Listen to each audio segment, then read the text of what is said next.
Hello parents, welcome to my channel. आज हम बात करेंगे कि बच्चों को एक बैलेंस डाइट कैसे दें। ये हर एक पेरेंट का कंसर्न होता है। इसके बारे में बात हर पेरेंट आपस में करते हैं, अपने डॉक्टर के पास जाते हैं तो उनसे कंसल्ट करने की कोशिश करते हैं, या फिर हम नेट पे बहुत सारा सर्च वगैरह करते हैं एक पर्टिकुलर बैलेंस डाइट को फॉलो कराने के अपने बच्चे के डाइट प्लान, ताकि हमारे बच्चों की ग्रोथ और डेवलपमेंट अच्छे से हो सके। तो गाइज, इसी इंफॉर्मेशन को मैं शेयर करने वाली हूँ अपनी इस वीडियो में आप लोगों के साथ। तो इसीलिए इस वीडियो को आप पूरा ज़रूर देखिएगा। तो आइए वीडियो स्टार्ट करते हैं। इस वीडियो में मैं आप लोगों से शेयर करने वाली हूँ एक ऐसी गाइडलाइन जिसको आप यूज़ करके अपने बच्चे का एक प्रॉपर डाइट चार्ट बना सकते हैं, या फिर उसका मील प्लानिंग कर सकते हैं। मैं यहाँ पे आप लोगों के साथ कोई भी पर्टिकुलर डाइट चार्ट शेयर नहीं कर रही। तो उसका रीज़न ये है कि हम लोग अलग अलग रीजन में रहते हैं, हमारी फूड हैबिट्स अलग है, हम लोगों के कल्चर्स अलग हैं।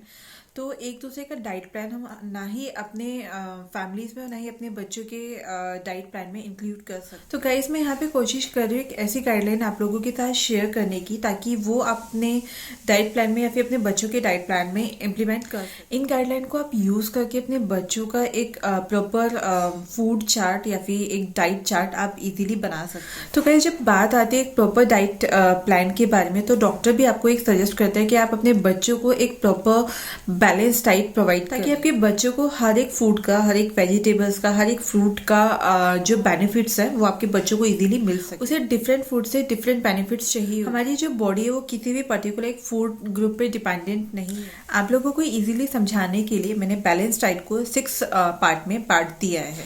उन 6 फूड ग्रुप्स के अपने क्या बेनिफिट्स है, हमारी बॉडी को किस तरीके से हेल्प करते हैं, एंड लास्ट में मैं एक हेल्दी मील के एग्जांपल आप लोगों के साथ शेयर करूँ।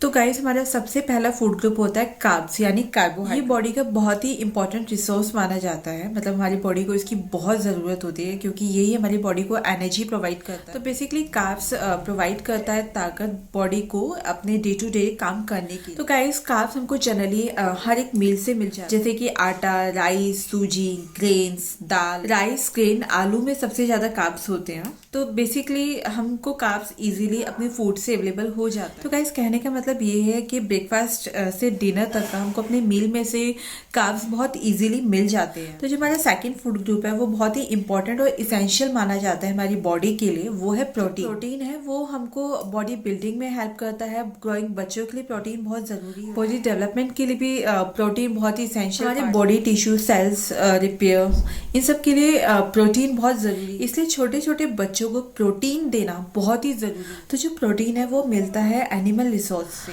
तो basically who are non vegetarian families they will get easily protein, यानी आपको नॉनवेज से बहुत इजीली प्रोटीन मिल सकता है। तो बेसिकली जो वेजिटेरियन होते हैं, जैसे कि हम लोग भी वेजिटेरियन, तो बेसिकली हम लोगों को प्रोटीन मिलता है वो प्लांट रिसोर्स से प्रोटीन मिलता है, जैसे आपकी दालें हो गई, आपकी बीन्स हो गई। तो गाइस, जो लोग वेजिटेरियन है उनको घबराने की जरूरत नहीं, इजीली प्रोटीन ले सकते हैं। मतलब दालों से, टोफू से, बीन्स से, तो जितने भी प्लांट रिसोर्सेज है वो आपको प्रोटीन प्रोवाइड करती है। तो हमारा तीसरा फूड ग्रुप है डेयरी फूड। तो जो डेयरी फूड ग्रुप होता है बहुत ही अच्छा रिसोर्स होता है कैल्शियम। कैल्शियम बहुत जरूरी होता है हमारे बोन्स के लिए, हड्डियों के लिए, टीथ। कैल्शियम जो है ग्रोइंग बच्चों के लिए भी बहुत जरूरी होता है, कि जैसे कि हम लोग जानते हैं कि जो बढ़ते हुए बच्चे होते हैं उनका टीथ निकलना, टीथ का टूटना, फिर टीथ आना, ये वाला जो प्रोसेस है वो लगा रहता है। तो अगर हम उनको एक अच्छा कैल्शियम प्रोवाइड करेंगे तो उनके लिए प्रोसेस बहुत ईजी हो जाएगा। जैसे कि हम पेरेंट्स डेयरी फूड से आई एम श्योर बहुत फैमिलियर होते हैं। तो डेयरी फूड्स में आते हैं दूध, दही, मक्खन, मलाई, फ्रेश मलाई, चीज़, पनीर, ये सब डेयरी फूड में बहुत अच्छे रिसोर्स होते हैं कैल्शियम। तो ये सब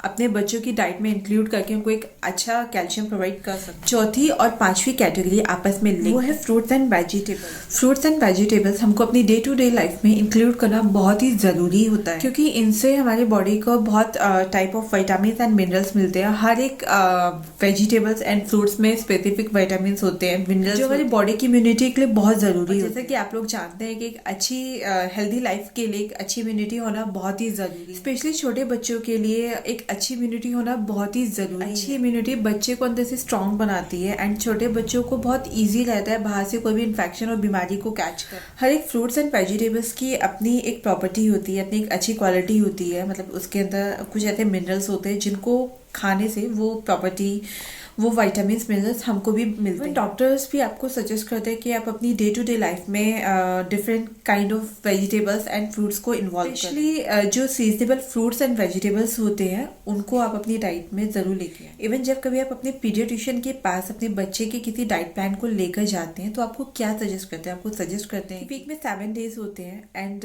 हर एक दिन आप अपने बच्चे को 3 मेन मील्स देते हैं। तो आप कोशिश करें तीनों मेन मील्स जो भी आप अपने बच्चे को दे रहे हैं उसमें different kind of vegetables and fruits उनको प्रोवाइड। इससे क्या होगा, इससे उस पर्टिकुलर फ्रूट्स एंड वेजिटेबल की जो प्रॉपर्टीज है वो आपके बच्चे के अंदर उसको हेल्प करेगी उसकी अच्छी इम्यूनिटी के लिए, उसके अच्छे डेवलपमेंट के लिए एंड उसके बॉडी को जितनी भी रिक्वायरमेंट है पर्टिकुलर विटामिन्स की, मिनरल्स की, कैल्शियम की, वो उसको बहुत इजीली मिल जाएगी। जो हमारे लास्ट फूड ग्रुप है वो है फैट।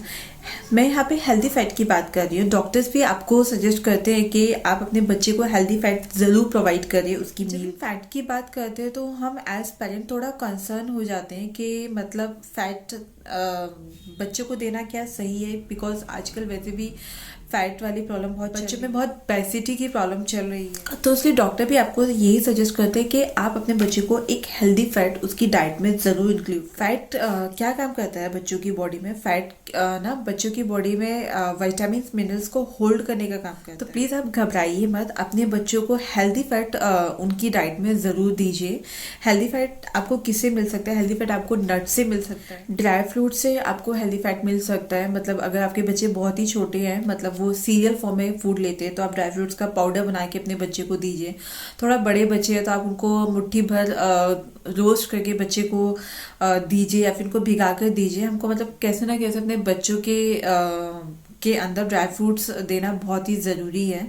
उनको ड्राई फ्रूट्स का इंटेक कराना बहुत ज़रूरी है। आपको जो फैट है वो एवोकाडो से मिल सकता है। छोटे बच्चों को आप एवोकाडो प्योरी बना के दे सकते हैं। घर के बने हुए मक्खन यानी देसी घी से भी आप एक हेल्दी फैट ले सकते हैं। इवन डॉक्टर अभी आपको सजेस्ट करते हैं कि आप अपने बच्चों की जो कुकिंग है, मतलब जिसमें अपने बच्चे की कुकिंग करते हैं, वो कोई ऑयल ना लेकर आप देसी घी लीजिए और उसमें अपने बच्चे की कोई भी सब्जी, पराठा, जो भी आप कुकिंग करते हो बच्चे को घी में कुक करके दीजिए। आप बच्चे को चीज़ दे सकते हैं। तो ये सब जो है वो फैट के रिसोर्स है। मतलब एवोकाडो हुआ, चीज़ हुआ, आपका नट्स हुए, आपके ड्राई फ्रूट्स हुए, तो इन सब से आप एक हेल्दी फैट अपने बच्चे को दे। तो कहीं जो अभी हमने बात की वो फूड ग्रुप के बारे में बात की। अब हमारा नेक्स्ट क्वेश्चन ये आता है कि इन फूड ग्रुप को हम अपने बच्चों की मील प्लानिंग करते वक्त कैसे यूज़ करें। तो होता क्या है, बच्चे भी एडल्ट की तरह ही मील इनटेक करते हैं। मतलब वो दिन में 3 मील लेते हैं, breakfast, lunch and dinner. 2 snacks लेते हैं जो आपका मिड मॉर्निंग स्नैक्स होता है, इवनिंग स्नैक्स होता है। कुछ बच्चे दिन में 3 से 4 बार भी स्नैक्स ले लेते हैं, विच इज़ एब्सोल्युटली फाइन। आपको इसमें कोई वरी होने की जरूरत नहीं है, बिकॉज बच्चा अपनी बॉडी की रिक्वायरमेंट के हिसाब से ही आपसे डिमांड करता है। तो हमारे पास बहुत ही अच्छा ऑप्शन होता है अपने बच्चे को, जब हम वो मील प्रोवाइड कर रहे हैं, जो 3 मेन मील्स प्रोवाइड करें, 2 स्नैक्स ऑफर करें, उस टाइम पीरियड तो हम अपने बच्चों की डाइट में वो पर्टिकुलर फूड ग्रुप इंक्लूड करके उनको वो प्रॉपर मील प्रोवाइड करें। बच्चों को जो पर्टिकुलर फूड ग्रुप के बेनिफिट्स है वो उनको मिल सके। बच्चे के ब्रेकफास्ट या लंच में आप कोशिश करें कि जो मैक्सिमम 6 फूड ग्रुप दिए गए उसमें से आप 3 से 4 फूड ग्रुप बच्चे को लंच या ब्रेकफास्ट में दे दें। जो बाकी के रिमेनिंग फूड ग्रुप है वो आप या तो लंच में लंच में दे दीजिए, या फिर डिनर में दे दीजिए, या फिर आप ब्रेकफास्ट में दे दीजिए। जैसे भी मतलब आपने अपने बच्चे का मील प्लान किया हुआ है उसके हिसाब से आप इस तरीके से करके बच्चों को फूड ग्रुप इंक्लूड कर सकते हो उनके। इसी तरीके से आप स्नैक्स में भी चॉइस रख सकते हो। मतलब आप हम जनरली क्या करते हैं कि हम बच्चों को फ्रूट्स दे देते हैं, विच इज़ वेरी फाइन।